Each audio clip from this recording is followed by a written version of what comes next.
So there's been a great deal of interest in new agents that can be added into the curative intent treatment paradigm for patients with head and neck cancers.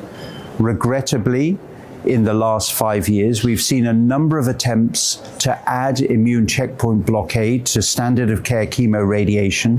They have failed. So we have to think freshly as to how to exploit these opportunities to combine new drugs with standard of care chemoradiation to improve outcomes. Now, one of the things that we are learning is that the way in which a cancer cell dies may be relevant to how the body responds to it, and in particular, how the immune system sees that event. So we are now beginning to frame a way of thinking about how to treat the disease, whereby we see the death of the cell not as the end point of what we're trying to achieve, but actually the jumping off point for subsequent treatment that we try to then trigger. So in that regard, rather than simply killing a cell through an apoptotic event, maybe we can reprogram the form of cell death into another type of cell death.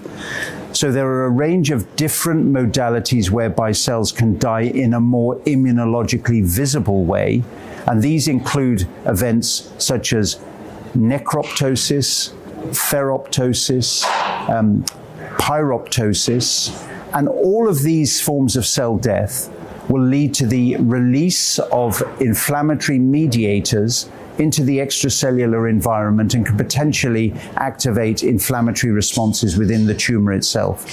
So there are drug discovery programs based around targets such as RIPK1 for necroptosis, which looks particularly attractive, other targets which can potentially modulate ferroptosis and pyroptosis, and I think we will see drug discovery programs coming to the fore in those areas. So it's an area of great excitement.